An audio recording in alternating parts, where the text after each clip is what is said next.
Hello everyone, मैं doctor प्रगति गुप्ता और आज इस वीडियो में हम बात करने वाले हैं कुछ समर टिप्स के बारे में जो एस्थमा पेशेंट्स के लिए हैं। क्योंकि जैसे ही समर्स आ जाती हैं एस्थमा अटैक्स के लिए और ज़्यादा प्रोन होते चले जाते हैं लोग। ऐसा क्यों होता है? क्योंकि बहुत ज़्यादा एनवायरनमेंट ड्राई होना स्टार्ट हो जाता है। जैसे जैसे टेम्परेचर बाहर बढ़ना स्टार्ट होता है आपके लंग्स में इरिटेशन कॉज होनी स्टार्ट हो जाती है, क्योंकि आपके जो सराउंडिंग की एयर है वो बहुत ज़्यादा या तो ड्राई होनी स्टार्ट होती है या मॉइस्चर कंटेंट आना स्टार्ट हो जाता है जैसे ही हम रेनी सीजन में एंटर होते हैं।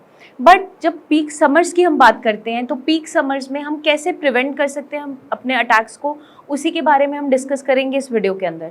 तो सबसे पहले टिप है, हमें बहुत ज़्यादा पीक जब हीट का टाइम है उस टाइम बाहर निकलना अवॉइड करना है।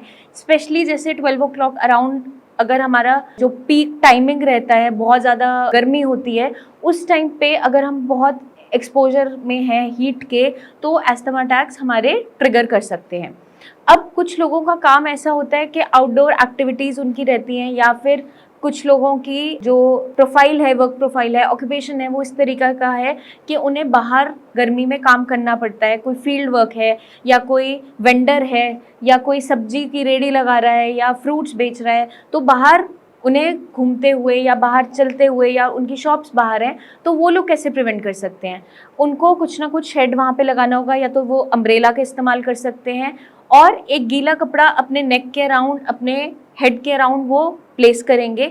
साथ के साथ आप जब बहुत गर्मी में बाहर ट्रैवल कर रहे हो तो अपने नोज़ और माउथ पे एक मॉइस्ट कोई भी हैंकी वो कवर कर सकते हो। उससे मदद क्या मिलेगी? डायरेक्ट आपकी कोई भी जो एलर्जन है, डस्ट पार्टिकल है, वो सीधा आपके नॉस्ट्रिल्स में या माउथ के अंदर नहीं जाता। क्योंकि अगर ये ट्रिगरिंग फैक्टर बने रहते हैं या फिर ये एलर्जेंस बने रहते हैं, आपके अटैक्स बहुत ज़्यादा बढ़ते चले जाते हैं। क्योंकि जब भी हम इनहेल करते हैं किसी पोलन ग्रेन को, डस्ट पार्टिकल को, तो जैसे ही हम इनहेल करते हैं, इन्हें लंग्स के अंदर जाते हैं या फिर हमारे ब्रीदिंग पैसेज के अंदर जाते हैं, तो वहाँ पे इन्फ्लेमेशन, सूजन कॉज हो जाती है, इरिटेशन कॉज होती है।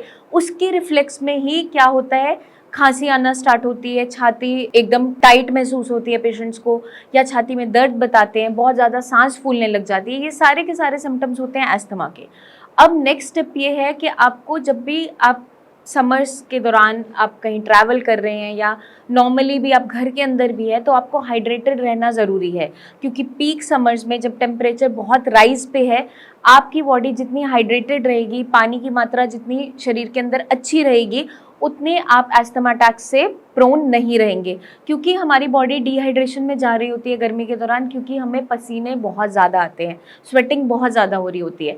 इसको प्रिवेंट करने के लिए हम अपने डाइट के अंदर फ्रूट्स का इंटेक ऐसा बढ़ा देंगे और साथ के साथ पानी की मात्रा बढ़ा देंगे। हम कोकोनट वाटर ऐड ऑन कर सकते हैं, हम पानी की मात्रा बढ़ा सकते हैं। थोड़ी थोड़ी देर में आप सिप करते रहिए नॉर्मल वाटर। और हमें क्या ध्यान रखना होता है कि जब भी कोई पेशेंट एक्सरसाइज कर रहा है, क्योंकि अगर वो पीक टाइमिंग में एक्सरसाइज कर रहा है, जैसे दिन में धूप आ गई है या शाम के टाइम भी जब धूप है, उस टाइम पे हमें अवॉइड करना है एक्सरसाइज करना। हम अर्ली मॉर्निंग जब ठंडा टाइम होता है, थोड़ा कंपैरेटिवली बहुत ज़्यादा तेज़ धूप नहीं है, उस टाइम आप लाइट एक्सरसाइजेस कर सकते हैं, लाइक योगा, प्राणायाम, ये सारी आप परफॉर्म कर सकते हैं। तो इस वीडियो में हमने बात किया कुछ टिप्स के बारे में जो हमें मदद कर सकती है एस्थमा अटैक्स को कम करने में ड्यूरिंग समर्स। क्योंकि जैसे जैसे समर बढ़ती जाएगी एस्थमा अटैक्स बढ़ते चले जाएंगे। या तो पेशेंट बहुत ज़्यादा ठंडे एनवायरनमेंट ढूंढते हैं अपना रहने के लिए, जैसे एसी बहुत ज़्यादा लो टेम्परेचर पे चला दिया और एकदम वैसे ही उठते हुए बाहर चले गए, तो जो ये डिफरेंस ऑफ टेम्परेचर क्रिएट होता है, ठंडा गर्म जो महसूस करता है पेशेंट, मतलब एकदम ठंडे से गर्म में चला गया, या बाहर से एकदम धूप से आते हैं और अंदर रूम में आए, सडनली हमने एसी ऑन कर दिया और ठंडा पानी पी लिया, तो ये भी आपके एस्थमा अटैक्स को बढ़ा सकते हैं। हमें क्या ध्यान रखना है, जब हम बाहर से अंदर डिफरेंस ऑफ टेम्परेचर में आ रहे हैं, चाहे आप गाड़ी में से उतर रहे हो, चाहे आप रूम में से बाहर जा रहे हैं, तो जहाँ भी एसी चल रहा है आप पहले थोड़ी देर एसी को ऑफ करेंगे, थोड़ा नॉर्मल करेंगे टेम्परेचर को, फिर आप स्टेप आउट करेंगे। और बाहर से आने के बाद भी ऐसा ही होगा। आप बाहर से कहीं ट्रैवल करके आ रहे हैं, गर्मी से आए हैं, तो सडनली आप एकदम से एसी ऑन नहीं करेंगे, ठंडा पानी नहीं पिएंगे, थोड़ी देर आप रेस्ट करेंगे, उसके बाद आप नॉर्मल टेम्परेचर पे एसी चला सकते हैं, लाइक 24-25, बहुत चिल्ड पे नहीं चलाना, और उसके बाद आप थोड़ा सा पानी का इंटेक कर सकते हैं। तो ये छोटी छोटी टिप्स अगर हम फॉलो करते हैं तो डेफिनेटली एस्थमा अटैक्स को हम कम कर सकते हैं ड्यूरिंग समर्स। वैसे भी आयुर्वेद हमेशा कहता है कि रूट कॉज पे हमें वर्क करना होता है, तो आपका जब तक ट्रिगरिंग फैक्टर, आपका रूट कॉज वहाँ से नहीं रिमूव होता, आपकी बीमारी खत्म नहीं हो पाती।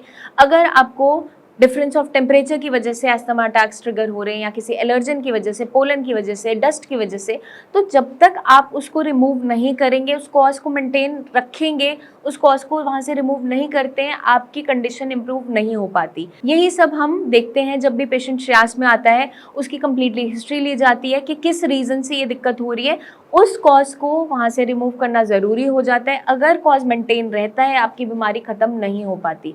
तो आई होप ये वीडियो आपको हेल्प करेगी एजुकेट करने में कि कैसे आप अपने एस्थमा अटैक्स को कम कर सकते हैं ड्यूरिंग समर्स। जल्दी मिलेंगे नेक्स्ट वीडियोस में, जहां हम लेकर आएंगे और भी बहुत सी इन्फॉर्मेशन रिगार्डिंग एस्थमा। तब तक के लिए अपना खास ध्यान रखिए, stay hydrated and take care.